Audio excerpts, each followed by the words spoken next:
बच्चों, आज हम कक्षा 9वीं के गणित विषय के सत्र 2023-24 के लिए निदानात्मक कक्षाओं हेतु मॉड्यूल जो जारी किया गया है तथा अर्धवार्षिक परीक्षा तथा वार्षिक परीक्षा को दृष्टिगत रखते हुए हम आज अध्याय 4 दो चरों वाले रैखिक समीकरण के अंतर्गत वस्तुनिष्ठ प्रश्नों का अध्ययन कर रहे हैं, जिसमें सबसे पहला प्रश्न है सही विकल्प चुनकर लिखिए। तो पहला प्रश्न जैसा कि हम देख रहे हैं यहाँ पर y बराबर 3x धन 5 का, तो ये जो लिखा हुआ है इसके लिए हमें 4 ऑप्शन में से एक ऑप्शन चूज करना है। तो बच्चों, इस तरीके से जब दिया गया रहता है तो एक समीकरण दिया गया है, तो जब भी हम समीकरण जो रैखिक समीकरण होते हैं इनको सरल करते हैं, दो चरों वाले रैखिक समीकरणों को, तो इनके अपरिमित रूप से अनेक हल हमें प्राप्त होते हैं। तो इसका जो सा ऑप्शन है वह बिल्कुल सही होगा। आइए दूसरा प्रश्न देखते हैं, जिसमें समीकरण x ऋण 2y बराबर 4 के लिए निम्न में से कौन सा एक हल है। तो यहाँ पे हम चेक करके देखते हैं कि यदि 4 शून्य से संतुष्ट हो जाता है। देखिए लेफ्ट साइड आपका क्या दिया गया है, x ऋण 2y।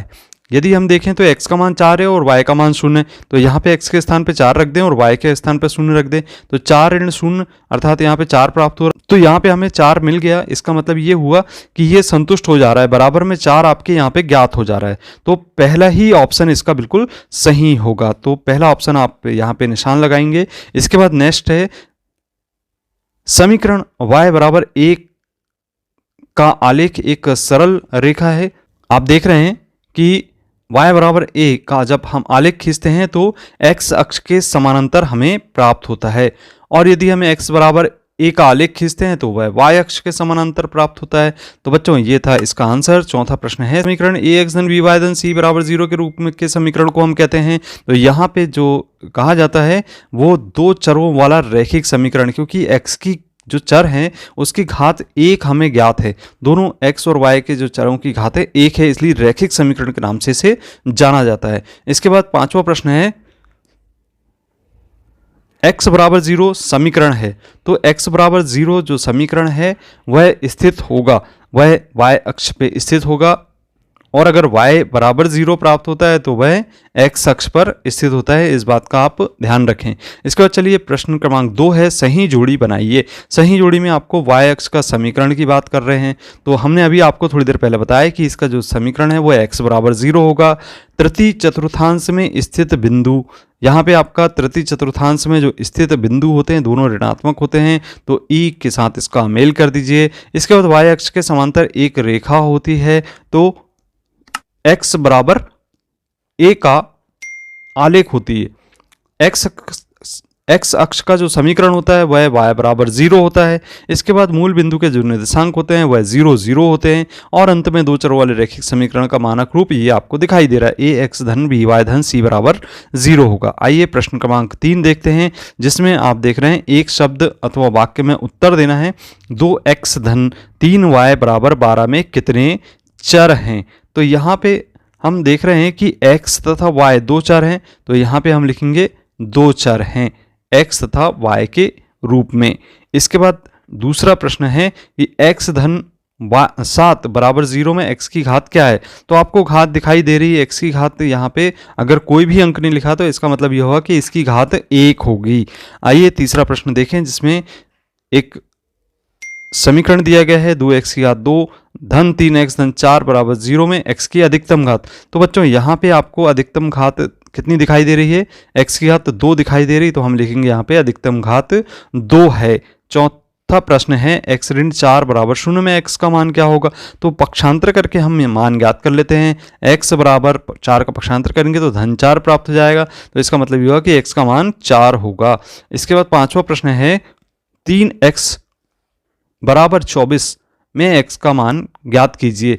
तो यहाँ पे जैसा कि लिखा गया है 3x बराबर 24, पक्षांतर करेंगे 24 बटा, ये गुणा में है तो बटे में चले जाएगा, और 3 से भाग देंगे 8 बार चला जाएगा, x बराबर हमें 8 प्राप्त हो जाएगा, तो x का मान होगा 8। प्रश्न क्रमांक 6 देख रहे हैं, जिसमें x धन 24 दिया गया है। अब यहाँ पे x धन 24 है और इसके बराबर 0, पक्षांतर कर दें तो ऋण में चला जाएगा, ये x बराबर ऋण 24 के बराबर होगा।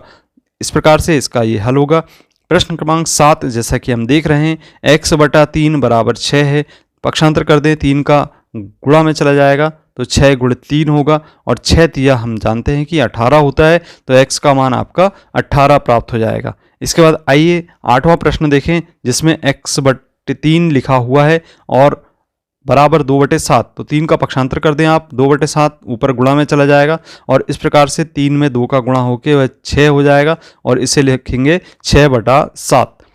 इस प्रकार से 9वां प्रश्न हम देख रहे हैं y बराबर 3x-5 के कितने हल संभव हैं। तो जैसा कि हमने आपको ऊपर बताया कि यदि हम दो चरों वाले रैखिक समीकरणों को सरल करते हैं तो इसके हल अपरिमित रूप से अनेक हल हमें मिलते हैं, अनेक हल प्राप्त होते हैं। इसके बाद प्रश्न क्रमांक 10 जैसा कि देख रहे हैं, यदि x का मान 2 है, y का मान 1 है, तो जो समीकरण दिया गया उसमें k का मान ज्ञात करना है। तो x के स्थान पे बच्चों आप 2 रख दीजिए और y के स्थान पे 1 रख दीजिए, बराबर k होगा। 2 दूनी 4 हो गया और 3 एकम 3। इस प्रकार से 4 और 3 को जोड़ दीजिए तो k बराबर हमें 7 मिल जाता है। अब बात करते हैं हम प्रश्न क्रमांक 11 की, जिसमें कि हमें एक समीकरण दिया गया है और यहाँ पे लिखा है 2x-9 बराबर 0 को दो चरों के समीकरण के रूप में व्यक्त कीजिए। तो जैसा कि हम जानते हैं दो चर राशि वाले समीकरण को हम ax-b y c के रूप में व्यक्त करते हैं। यहाँ हमें 2x तो जरूर दिया गया है और c का मान 9 दिया गया है, लेकिन यहाँ हमें by के रूप में मान नहीं दिया गया, तो हम b के स्थान पे 0 लिख दें और y लिख दें। इस प्रकार से जो दो चरों वाला रैखिक समीकरण है इसको व्यक्त किया जा सकता है। प्रश्न क्रमांक 12 की, जिसमें x अक्ष के समांतर रेखा के समीकरण हमें लिखना है। तो y बराबर a होता है और y अक्ष के समांतर रेखा का यदि समीकरण लिखते हैं तो x बराबर a होता है। ये y अक्ष के समांतर रेखा का समीकरण। तो बच्चों ये थे आपके एक शब्द में उत्तर देने वाले प्रश्न। प्रश्न क्रमांक 4 में आप सत्य एवं असत्य लिखेंगे। तो रेखा y बराबर के x मूल बिंदु से होकर जाने वाली रेखा को निरूपित करता है, तो कथन बिल्कुल सत्य है। इसके बाद अगला प्रश्न है x बराबर 2 x अक्ष के समांतर है, तो यह कथन असत्य है, क्योंकि y बराबर 2 होता तो वह x अक्ष के समांतर होता।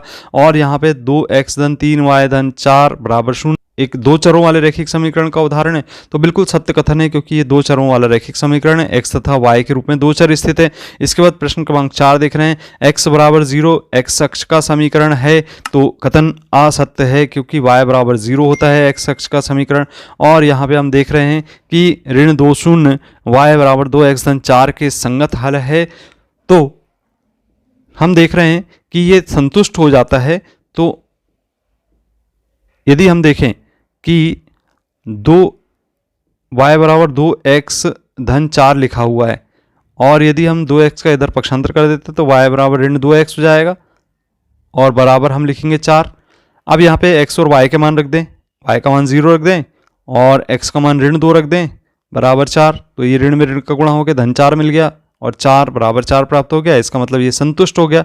इसका तात्पर्य है कि यह कथन बिल्कुल सत्य होगा। ये बात करें प्रश्न क्रमांक 5 की, जिसमें रिक्त स्थानों की पूर्ति हमें करना है। पहला प्रश्न है, यदि बिंदु 3, 4 समीकरण के आलेख पर स्थित है तो a का मान होगा। यहाँ पे बच्चों x और y का मान रख दीजिए। तो y का मान आप 4 रखेंगे और x का मान आपको 3 रखना है और इसे सरल कर देना है। तो 4 तिया 12 होगा और 3 a हो जाएगा और 7 का पक्षांतर कर देंगे 12 की तरफ, तो 12 ऋण 7 बराबर 3 a हो जाएगा और 12 में से 7 घटाए तो 5 प्राप्त हो जाता है। और इस प्रकार से यहाँ से a का मान पक्षांतर करने पर 5/3 मिल जाता है, तो इसका मान होगा 5/3 के बराबर। आइए दूसरा प्रश्न देखें, जिसमें दो चरों वाले रैखिक समीकरण के आलेख एक खालिस्तान होता है। तो यहाँ पे आपको लिखना है सरल रेखा होता है, सरल रेखा होता है। आइए बात करते हैं प्रश्न क्रमांक 3 की, जहाँ पे x बराबर a का आलेख y अक्ष के खालिस्तान एक सरल रेखा होता है।